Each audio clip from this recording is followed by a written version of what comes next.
तो पुणे के खड़कवासला में मौजूद एनडीए परिसर में 148वीं पासिंग आउट परेड का आयोजन हुआ, जिसमें 300 से ज्यादा कैडेट्स ने परेड में हिस्सा लिया। और गौर करने वाली बात इस बीच ये रही कि इतिहास में ये पहली बार है जब 17 महिला कैडेट्स 300 से ज्यादा पुरुषों के साथ एनडीए से ग्रेजुएट हो रहे हैं। ये कैडेट्स सेना के 3 अंगों में सेवाएं देंगी। बेशक इन युवा कैडेट्स के परिवार के लिए आज बेहद गौरव का पल है। परेड में कैडेट्स के माता पिता, सीनियर सैन्य अधिकारी और गणमान्य अतिथि शामिल हुए। मिजोरम के राज्यपाल और पूर्व सेना प्रमुख जनरल वीके सिंह ने परेड की सलामी भी ली।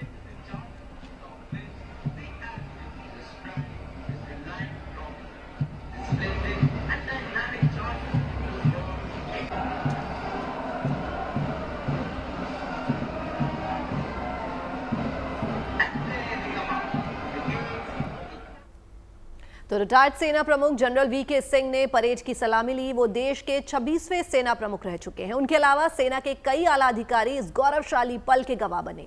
इनमें air vice marshal Sartaj Bedi, vice admiral Gurcharan Singh, air marshal Ashutosh Dixit और लेफ्टिनेंट जनरल धीरज सेठ भी शामिल हैं।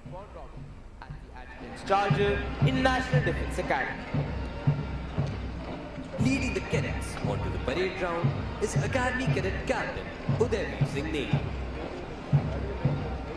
Has also served in counter-insurgency, counter-terrorism areas of Manipur and Nagaland. और आपको बता दें कि सुप्रीम कोर्ट के निर्देश के बाद 2021 में संघ लोक सेवा आयोग ने महिलाओं को रक्षा अकादमी में आवेदन करने की अनुमति दी थी। और इसी का नतीजा ये रहा कि आज 17 महिला cadets NDA passing out parade की शान बढ़ा रही हैं।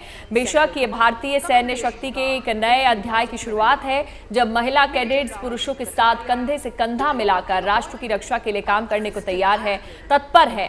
भारतीय सेना ने नारी शक्ति का महत्व इसी से साफ तौर पर समझा जा सकता है कि 2022 में महिला कैडेट्स के पहले बैच की एंट्री के बाद से अब तक एनडीए में 126 महिलाओं को एडमिशन मिला और उनमें से 121 अभी ट्रेनिंग ले रही हैं और 17 महिला कैडेट्स अब देश सेवा के लिए तैयार हो चुकी हैं।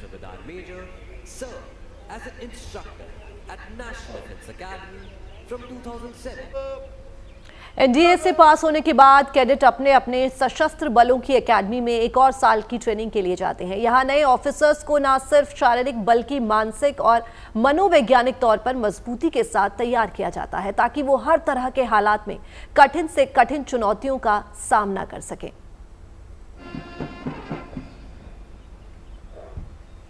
The President's colors.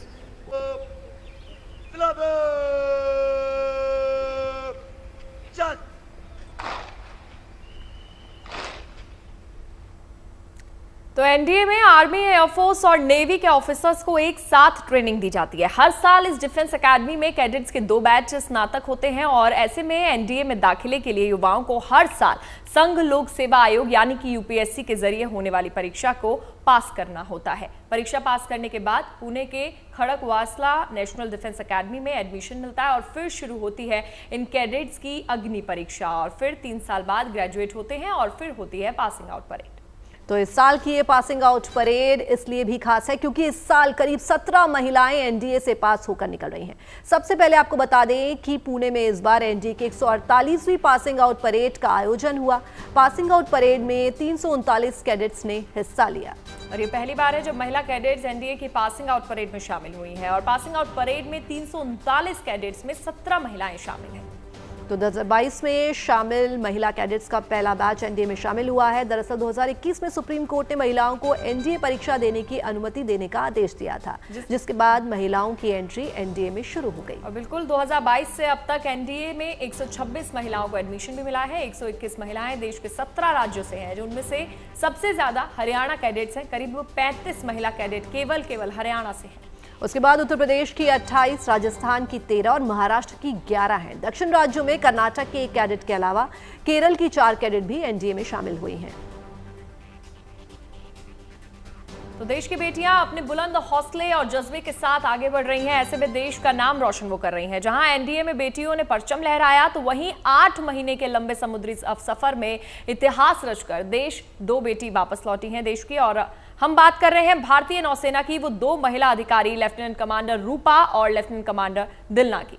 जिन्होंने 8 महीनों में करीब 50,000 किलोमीटर की यात्रा पूरी कर दुनिया का चक्कर लगाया। इस यात्रा को नाविका सागर परिक्रमा 2 नाम दिया गया। इतिहास रचने वाली इन बेटियों को आज गोवा के मोरमुगांव बंदरगाह पहुंचने पर जोरदार तरीके से उनका स्वागत किया गया।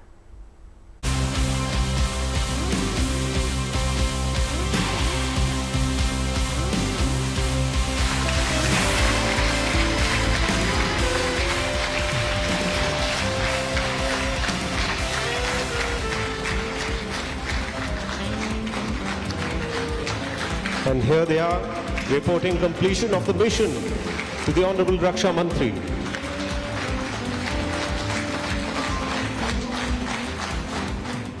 पचास 50,000 किलोमीटर के सफर में 4 महाद्वीप और 3 महासागर पार कर जब देश की ये जांबाज बेटियां लौटी तो इनके स्वागत में पूरा बंदरगाह तालियों की गड़गड़ाहट से गूंज उठा।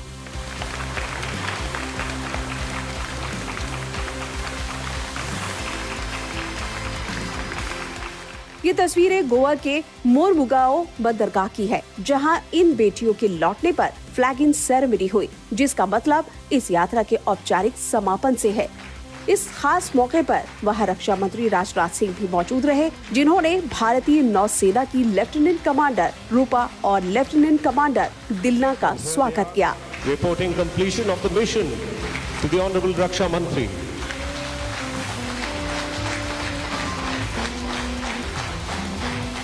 दरअसल इन महिला अधिकारियों ने नौसेना के जहाज INS तारिणी पर 8 महीने में 25,400 नॉटिकल मील यानी करीब 50,000 किलोमीटर की यात्रा पूरी कर इतिहास रचा है। ये पहली दफा है जब सिर्फ 2 लोगों ने इतनी लंबी दूरी को जहाज के जरिए पूरा किया है।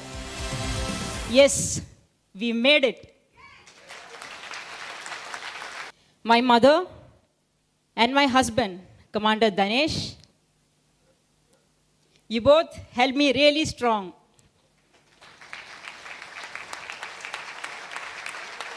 And Rupa, you inspire me to be more of me.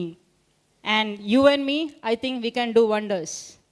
Honorable Raksha Mantri ji, the call you made at sea when we were in the middle of the ocean, despite your busy schedule, it gave us overwhelming joy and motivation to keep going. Thank you very much.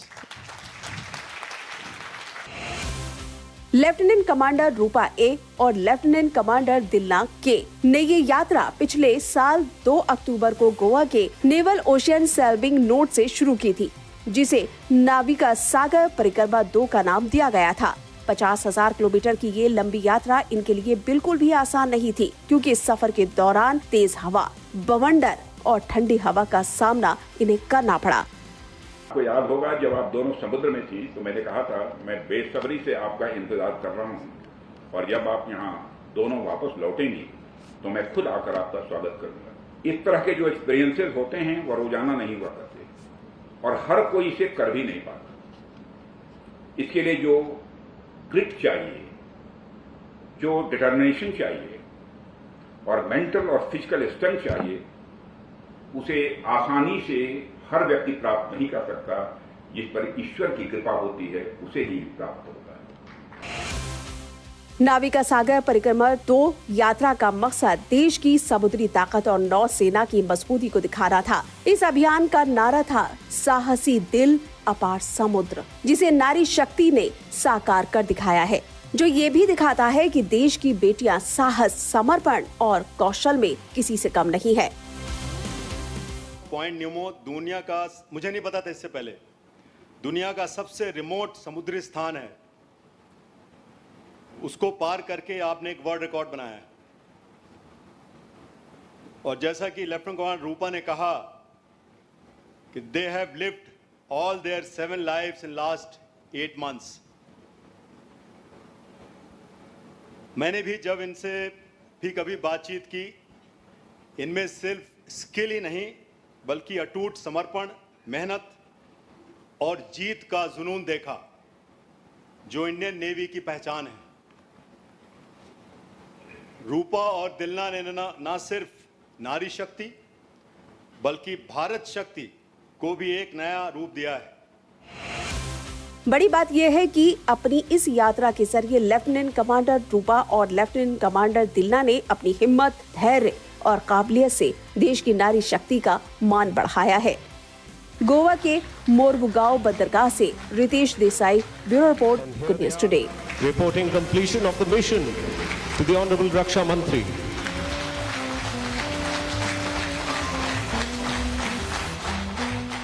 और अब बात कर लेते हैं वायुसेना के group captain Shubhanshu Shukla के अगले मिशन की। 8 जून की तारीख नोट कर लीजिए। दरअसल 8 जून मतलब कि अगला संडे ये वो दिन होगा जब हिंदुस्तान अंतरिक्ष की दुनिया में सबसे ऊंची छलांग लगाएगा। लखनऊ के लाल भारतीय वायुसेना के ग्रुप कैप्टन शुभांशु शुक्ला अंतर्राष्ट्रीय अंतरिक्ष स्टेशन के लिए रवाना होंगे और ये पल हर हिंदुस्तानी को गर्व से भर देगा। इस मिशन के लिए शुभकामना देने का सिलसिला अभी से शुरू हो गया है।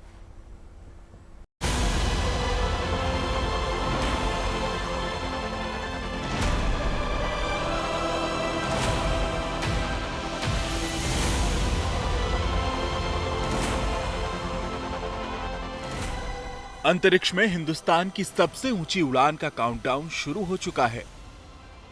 बस 9 दिन बाकी हैं जब हिंदुस्तान का लाल अंतरिक्ष के सबसे बड़े सफर पर निकलेगा। वो अंतरिक्ष में बनाए गए उस स्टेशन यानी इंसानी ठिकाने पर पहुंचेगा जहां अब तक कोई भी हिंदुस्तानी नहीं पहुंच पाया है। इसी के साथ भारत के नए अंतरिक्ष युग की शुरुआत हो जाएगी। एक्सियोम मिशन 4 के तहत शुभांशु शुक्ला आईएसएस के सफर पर जाएंगे। ये मिशन 8 जून को अमेरिका के कैनेडी स्पेस सेंटर से लॉन्च होगा। शुभांशु शुक्ला के साथ अमेरिका, पोलैंड और हंगरी के अंतरिक्ष यात्री भी होंगे। शुभांशु 14 दिन तक आईएसएस पर रहेंगे। मिशन के तहत अंतरिक्ष में 60 से ज्यादा प्रयोग किए जाएंगे। शुभांशु शुक्ला की यह अंतरिक्ष यात्रा नासा और इसरो के संयुक्त प्रयास के तहत हो रही है। इससे भारत के गगनयान मिशन की तैयारी और ग्लोबल कॉपरेशन को बढ़ावा मिलेगा। देश को अंतरिक्ष की नई ऊंचाइयों पर ले जा रहे शुभांशु शुक्ला पर पूरे हिंदुस्तान की नजर है। लेकिन लखनऊ की बात कुछ अलग है। लखनऊ में शुभांशु शुक्ला के घर खुशियां 7वें आसमान पर पहुंच चुकी हैं। शुभांशु के पिता अपने बेटे की इस उपलब्धि पर गर्व से फूले नहीं समा रहे। बहुत खुशी हो रही है, बहुत गर्व भी हो रहा है हम लोगों को, जो है परिवार को, सबको। हमारा बच्चा जो है इतनी ऊंचाई पर जा रहा, इसका हमें बड़ी खुशी है।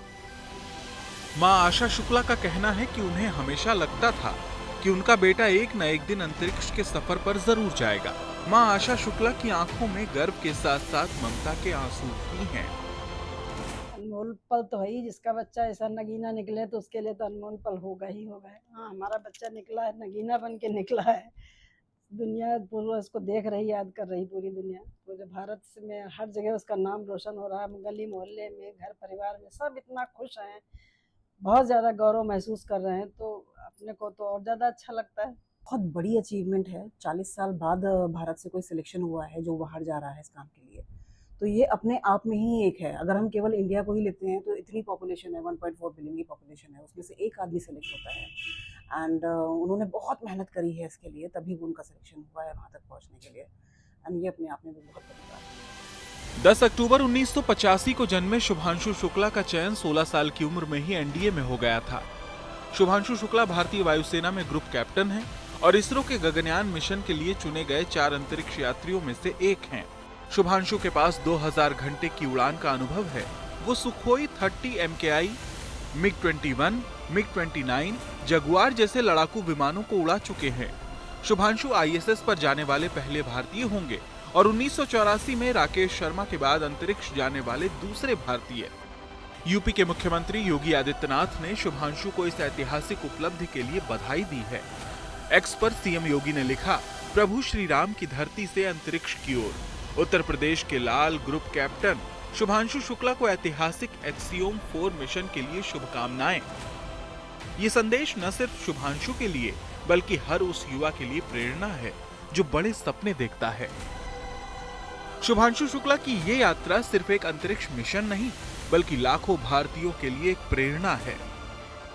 लखनऊ की गलियों से निकलकर नासा के मिशन तक पहुंचने की उनकी कहानी बताती है कि अगर इरादे बुलंद हों तो कोई भी मंजिल दूर नहीं है। लखनऊ से अंकित मिश्रा के साथ bureau report, good news today. और अब बात कर लेते हैं मौसम के मिजाज की। दिल्ली और उसके आसपास के शहरों में इस बार भी वीकेंड कूल रहने वाला है। बीती शाम आए तूफान और बारिश ने इसका ट्रेलर दिखा दिया। गुरुवार शाम दिल्ली की ही नहीं बल्कि पूरे एनसीआर में कई जगह पर तेज आंधी आई और बारिश भी हुई। मौसम के बदलते ही तपन कम हो गई और लोगों ने राहत की सांस ली।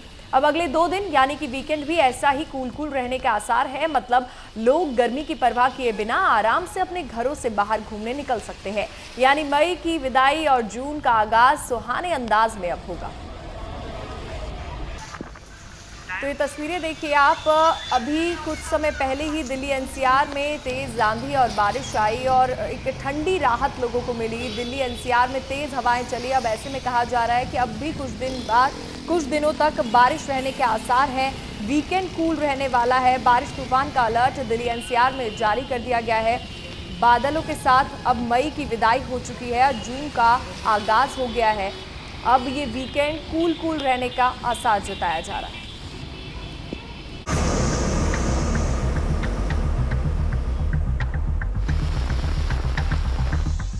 दिल्ली एनसीआर के लोगों के लिए मौसम के मोर्चे पर राहत वाली खबर है।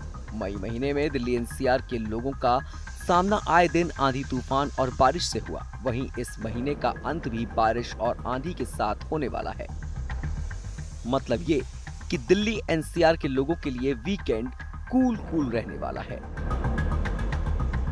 दिल्ली में 29 मई की तरह ही आज और कल यानी 30 और 31 मई को तेज आंधी तूफान के साथ बारिश होने की संभावना है। इसे लेकर आज के लिए येलो अलर्ट और कल के लिए ऑरेंज अलर्ट जारी किया गया है। आईएमडी के अनुमान के मुताबिक बारिश होने से 30 और 31 मई को दिल्ली एनसीआर के तापमान में गिरावट आ सकती है और लोगों को उमस भरी गर्मी से कुछ दिनों के लिए राहत मिलेगी। हालांकि इस दौरान 50 से 60 किलोमीटर प्रति घंटे की रफ्तार से हवा चलने की संभावना है, जो 70 किलोमीटर प्रति घंटे तक पहुंच सकती है। देखिए, दिल्ली के बारे में बात करें तो जैसे कि वेस्टर्न डिस्टर्बेंस है, एक साइक्लोनिक सर्कुलेशन पंजाब के आसपास भी केंद्रित है लोअर लेवल्स पर, जिसकी वजह से एक थंडरस्टॉर्म एक्टिविटी जो है वो एक्सपेक्ट कर रहे हैं हम लोग दिल्ली एनसीआर रीजन में भी।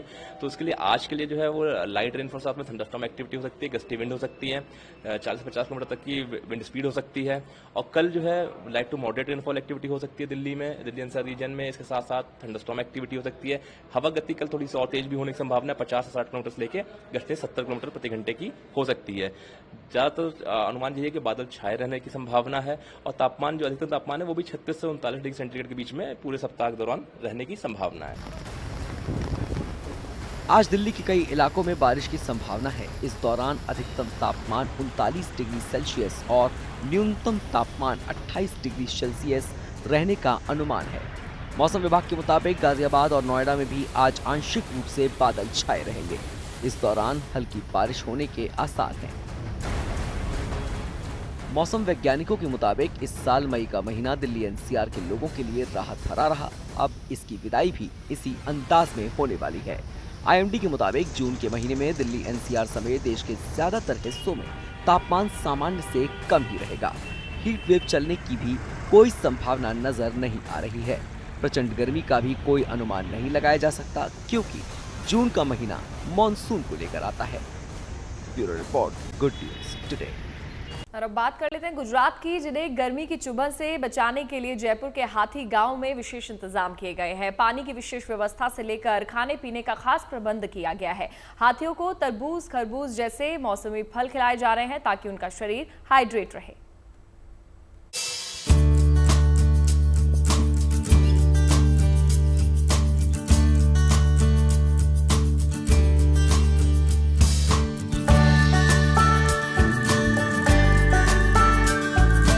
राजस्थान में पड़ रही भीषण गर्मी से ये हाथी भी अछूते नहीं हैं। इन बेजुबानों को गर्मी लगती है, लिहाजा गर्मी से बचने के लिए आजकल इनका घंटों समय तालाब में गुजर रहा है।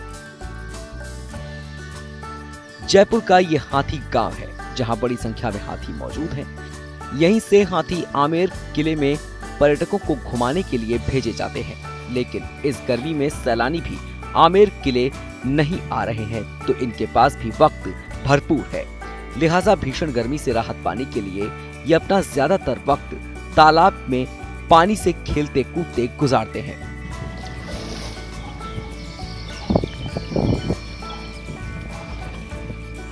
पानी में रहना, पानी से नहाना हाथियों को खूब पसंद भी है और फिलहाल गर्मी के इस मौसम में पानी में वक्त गुजारना इनकी मजबूरी भी है। देखिए, गर्मी को देखते हुए हर साल इसी तरीके से हाथियों की जो देखभाल होती है वो यही रहती है कि जो रोज़ आमिर के लिए हाथी जाते हैं, आधे हाथी एक दिन जाते हैं और आधे हाथी एक दिन की छुट्टी रहती है। जिस दिन की वो छुट्टी रहती है उस दिन उनका रेस्ट रहता है।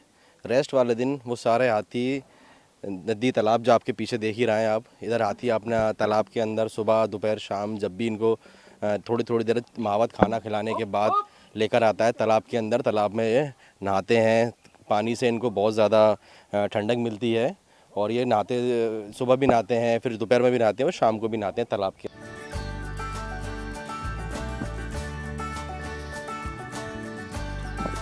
जयपुर और आमेर में करीब 125 हाथी पाले जाते हैं।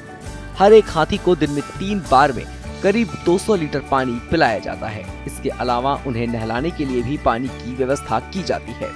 हाथी गांव में हाथियों के खाने पीने की भी भरपूर व्यवस्था है, क्योंकि पानी के अलावा हाथियों के शरीर को हाइड्रेट रखने के लिए उचित आहार बेहद जरूरी है।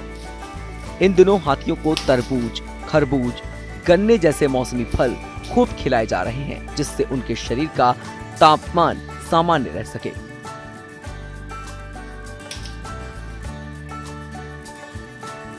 गर्मियों में विशेष तौर पे ध्यान रखते हैं कि गर्मी में इनको किस तरीके का खाना दिया जाए। तो जो मौसमी फल होते हैं, जिस तरीके से अभी जो तरबूज है और खरबूज है, ये सारी चीज़ें हैं, केला है, इन सबको वो चीज़ें, गन्ने हैं, ये सारी चीज़ें दी जाती हैं। गन्ना तो प्रॉपर हाथियों को दिया जाता है।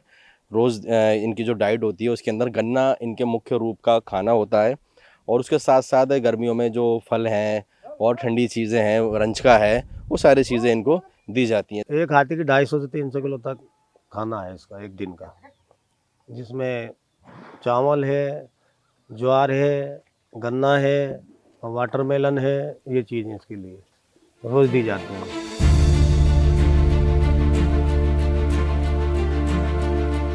हाथी गांव में हाथियों को गर्मी से बचाने के लिए जरूरत पड़ने पर बाड़ों में कूलर का भी इंतजाम किया जाता है, जिसकी ठंडी हवा उन्हें कूल एहसास कराती है। लेकिन ऐसी भीषण गर्मी में असली आनंद तो हाथियों को पानी में रहने में ही आता है। Bureau report, good news today.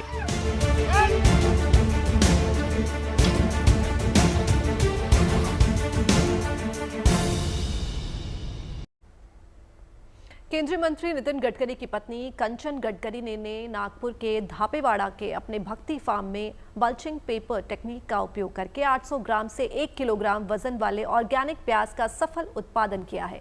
ये टेक्निक न केवल उत्पादन बढ़ाने में मदद करती है, बल्कि किसानों के लिए लाभकारी खेती का एक नया रास्ता भी खोलती है।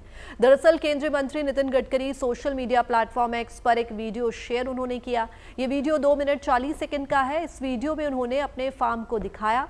इसके साथ ही वीडियो में 800 ग्राम से 1 किलो तक के प्याज भी नजर आ रहे हैं।